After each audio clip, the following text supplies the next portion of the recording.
Hello, it's me, Darlene Vlog.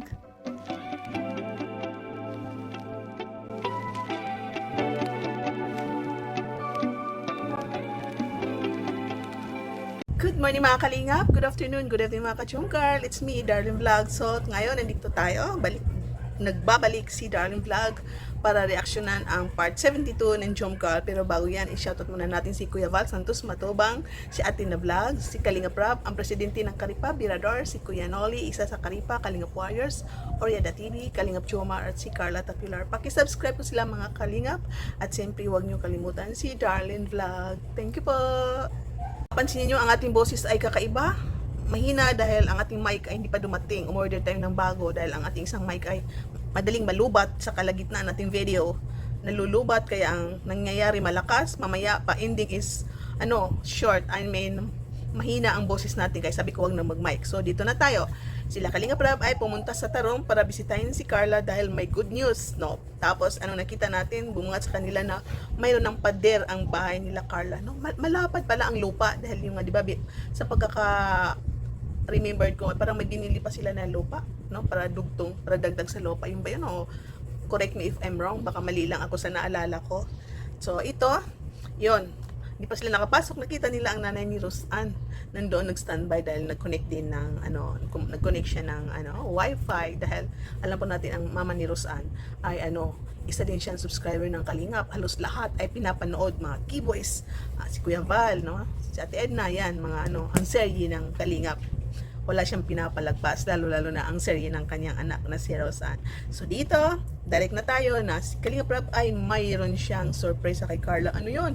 Dumating na ang pin ni Carla sa YouTube. Akala ko magkasabay kami ni Carla kasi ako na-demonetize ako. Nung ma-monetize ako, hindi pa napadala ang aking pin. Na-demonetize ako kaya nagsimula ako ulit sa pagsimula step 1. So ito si Carla ay natanggap na ni Kalinga Prab ang kanyang pin doon at naka-add sa bahay nila ni Rab, kaya siya ang nakatanggap. So ito ang malaking surprise sa first month of the year ni Carla. Wow, nakakatuwa po dahil dumating ang pin ni Carla. Good news naman ito, huwag kayong mag-alala. Napakaganda po ng balita na to, lalo na po kay Carla. Ano po? Grabe, nakaka-excite. So, ready ka na, Carla? Sa good news ko? So, ang good news ko ay... Tan-tan-tan-tan. Heto po. Wow, may pin na. Dumating na yung pin ni Carla! Pag dumating ang pin, siyempre, fill upan yan, ma-withdraw mo na ang yung income, ang sahod mo sa YouTube, yung views, no? Yung AdSense, ayan, yung mga palipad ninyo ng mga supporters ay matatanggap na ni Carla. So yun, may mga kasunduan sila ni Carla, no, sa income niya sa YouTube, nababawasan para sa editor at kung ano-ano pa. So panoorin niyo ang full vlog ni Kalinga Prab about din sa monetization. I mean sa dating ng pin ni Carla.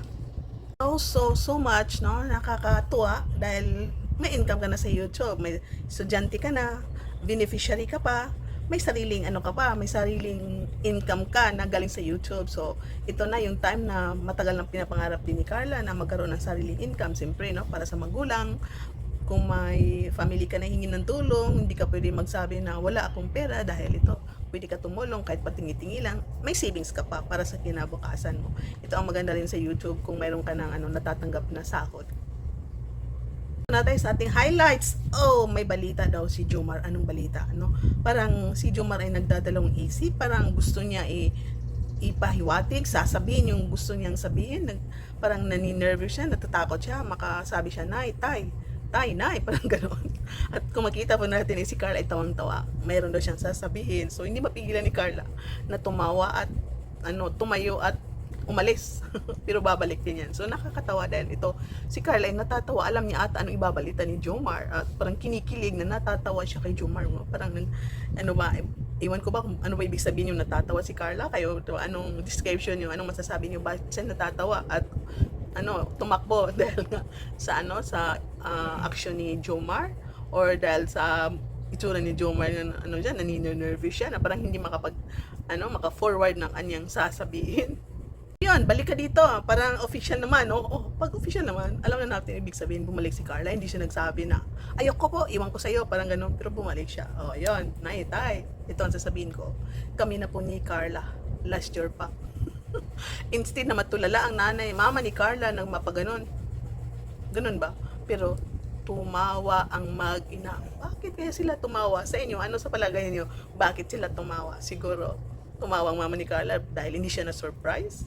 Kasi siguro siyempre pag close ka sa nanay mo, ikaw na anak, pwede mo masasabi mo sa nanay mo, nay, nangliligaw sa akin si Jomar. Kami na po, no? Or baka hindi pa niya sabi na kami na po. Sabi niya na, nangliligaw po sa atin si Jomar. Paano to, nay? Sasagutin ko ba? Huwag mo na. So, hindi na surprise ang mama ni Carla, kundi tumawa ang mag-ina.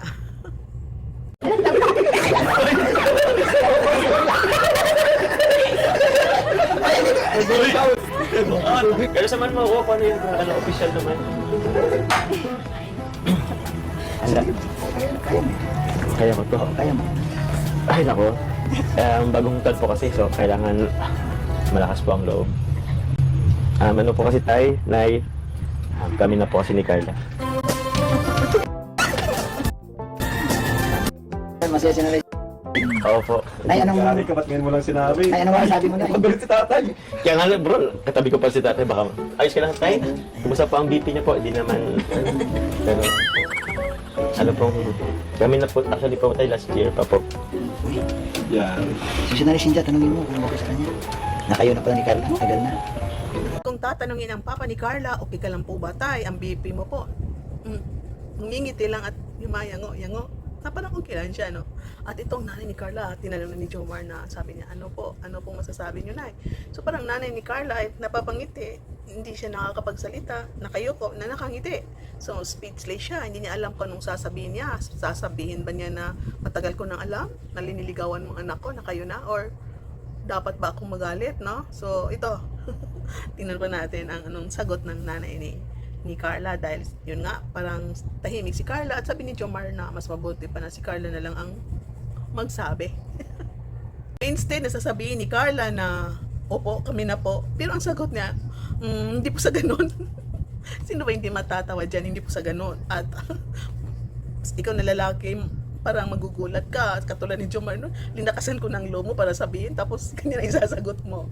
Pero yun, sabi ni Carla na nagkakaintindihan na po kami. So parang maliwanag na yun, nagkakaintindihan, alam na niyo na ang sitwasyon, may usapan kayo, pero yun ibig sabihin na nagkakaintindihan na may mga kasunduan sa verbal, o nagkakaintindihan sa titigan, nagkakaintindihan sa touch. So bahala na kayo dyan, basta ang dalawa ayon. Ang sabi ni Carla ay nagkakaintindihan na po kami.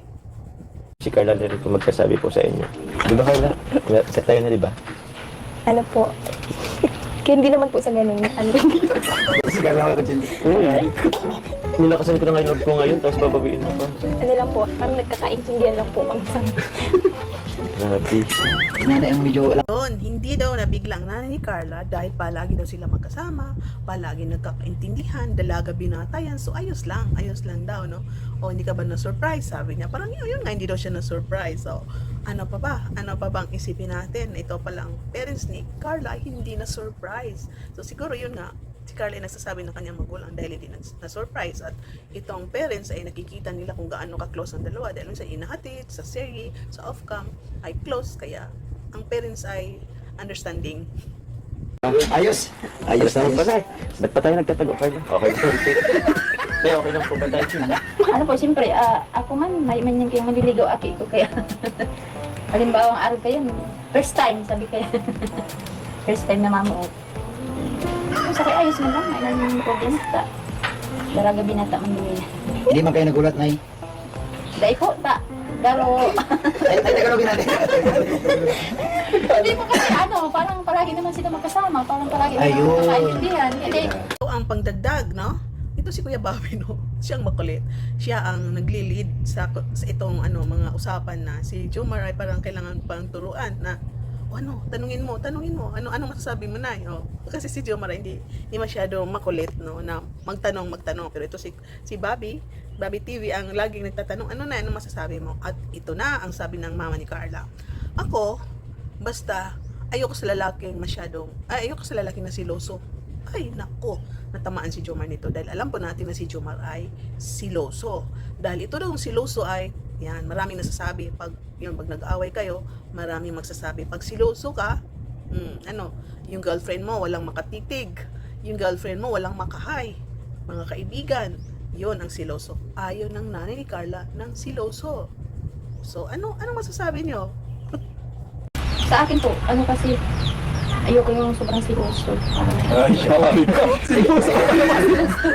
Yari, sinuso ka pa naman. Sinuso pa naman. Siyempre po, pag sobrang seryoso ka, dami mong Bawal. Napaka-honest ng mama ni Carla na sabi niya, ako, matapang ako sa personal. So, ito kaya si Carla. Kaya niya kayang awayin si Jomar pag nagsiselos? Dahil ito ang nanay ni Carla. Pag siya ay nagagalit, nako, tumatakbo ang papa ni Carla. Pero ito si Jomar kaya, pag si Carla ay pag si Jomar ay nagselos at magagalit si Carla, takbo kaya si Jomar dahil tinanong niya ang papa ni Carla kung saan ba tumatakbo pag yun nag-aaway. So alam po natin kung anong mga ibig sabihin. Normal yun sa asawa na mag-aaway na minsan ang babae pag madaldal, nagagalit, ang babae minsan umaalis, no? Lumalabas ng bahay, pumupunta sa kaibigan, nagtatrabaho, minsan din ang pag nag-aaway ang asawa, nandyan lang. So, depende yan sa pag-usapan. Depende ko anong pinag-away. Pero ito kay si Carla, no, pag nagagalit, maingay o lalo siyang tahimik. Hindi po natin alam. So, malalaman din natin yan in the future kung talagang yung sa i-public na nila yung mga misunderstanding nila. Pero hindi ata. Pero dito sa sa serye nila, no, minsan, nalalaman natin ang misunderstanding kasi ito si Carla, minsan, open siya minsan kay Rob. Minsan yung nabla-vlog, yung tahimik siya, pero hinahaluan minsan ng seri-seri lang, scripted lang na yung masama ang loob, no? Pero siguro in the future, kung sila na, makasal sila o yung public na ang aminan, hindi siguro nila ipapakita yung mga misunderstanding nila. So, hindi natin alam kung paano magalit ito si Carla, no? Pag ito si Jomar ay magsiselos. Dahil naalam natin yung dating vlog na nagselos si Jomar doon kay Coach ay yung pang niya yung pinto ni Coffee, di ba po? So, hindi po natin alam kung ano ang future ng dalawa. Pero siguro dahil ito si Jomar ay hindi rin siguro siya masyado. Depende kasi dito sa vlog sasabi ni Jomar na depende ako sa silos. Hindi lahat ng bagay pagsisilosan niya. So siguro madalas sa usapan niya na pag nagsisilos si Jomar ay walang magaganap na tampuhan, away, no? Dahil depende sa situation ng pagsisilos ni Jomar. So, ang maganda dito ay may assurance si Jomar na hindi daw siya magluloko na walang rason habulin siya ng itak. At yun, tayo saan ka ba tumatakbo pag hinabol ka ng itak, no? Mapagbiro din si Jomar, no? Mapagbiro si Jomar. Pero iwan ko ba kung hinabulin ng itak? Baka biro-biro lang nila yon, baka hindi totoo. So, ito, maraming nakarinig na may assurance na ito si Jomar ay hindi gagawa ng bagay na ikakagalit ni Carla. So, dito, assurance na kahit tayong manonood, mga followers ng Jomcar ay may assurance din tayo na hindi papaiyakin ni Jomar si Carla. Nanay Cynthia, pinapangako ko naman po na wala pong magiging rason po si Carla para habulin ako ng itak po. Hindi po ako magloloko. Tapos kay tatay, saan po kayo natakbo pag hinahabol ng itak? Ito sa kakulitan ni Kuya Bobby, ano ba talaga Carla? Sabihin mo, kayo na ba? Pero ang sagot ni Carla, iwan ko sa kanya. Hindi siya makakapagsabi na yes or no. Hindi siya makakapagsalita kundi ang sagot niya sa pakin si Jomar dahil ito si Jomar ay mapagbiro at nagmumukhang sinungaling pa ako nito. At makulit si Kuya Bobby, tinanong naman si Jomar, imyo kami. Pero nang tanungin ulit si Carla ay sabi niya, situationship daw sila. Ano itong situationship? Iba-iba ang description ng mga followers, subscribers. Ano ang situationship, no? Ang iba pumunta sa Googles. Ang iba may mga sariling opinion lalo ng ating mga old school MU. Pero sa New Gen Z sabi nila is fling-fling. Sa mga New Gen Z dyan, alam nyo na ano ibig sabihin ng fling-fling. Hindi ko na-describe dyan. Kayo na po ang bahala. Yung mga lula dyan, pwede kayo magtanong sa mga apo ninyo sa New Gen Z ngayon, ano ba ibig sabihin ng fling-fling. Pero sa old school, pwede natin sabihin MU, no? Kahit walang I love you-han, yung mga titigan ninyo, yung pag-uusap ninyo, yung feelings ninyo ay mayroon kayong feelings sa isa't isa. So, ang imyo na walang sigurong I love you too, parang ganon. Pero feel niyo na mahal niyo, gusto niyo ang isa't isa. Pwedeng kayo na ngayon, pwedeng kayo na in the future, pwedeng hindi. Pero pag mahal niyo isa't isa, ay papunta kayo sa future, magkakatuluyan kayo dahil inyo kayo may nararamdaman kayo, walang kayo ipasok na third party, yun. Ang iba ay nagkakatuluyan kahit inyo dahil focus sila sa nararamdaman nila kaya nagkakatuluyan yung mga inyo. Pero pag may pumasok na third party, inyo kayo, may pumasok na third party, hindi nagkakatuluyan. Pero itong Jomcar ay inyo, makita po natin sa galaw ng dalawa, sa pananalita, sa titigan, sa serye or sa off-cam, makikita po natin na ang kanilang pagka-MU ay parang seryoso na future ang kanilang hinahangad na sila ay magkatuluyan. Kaya panalangin po natin ang Jomcar ay forever. Kung talaga kayo na ni Papa Jones, baka naman ano. Totoo na kuya. Ewan ko po dyan, hindi pa naman po ay. Pinaparapan ng sitwasyon ko nito. Ano yung sa susunod? Di ba tayo na? Para isang ano lang. Papaalam pa ako niyan sa susunod. Ano ba talaga? Anong totoo? Para alam nila yung mama mo. Grabe. Sige na, sabihin mo na. Hindi po. Hindi pa naman pala. Baka naman daw. Baka naman ano lang. Hmm. Mayroon lang kayong kundi. Pagka nagkakaunawaan lang kayo. MU ano? MU. MU, ganun na rin yun kuya.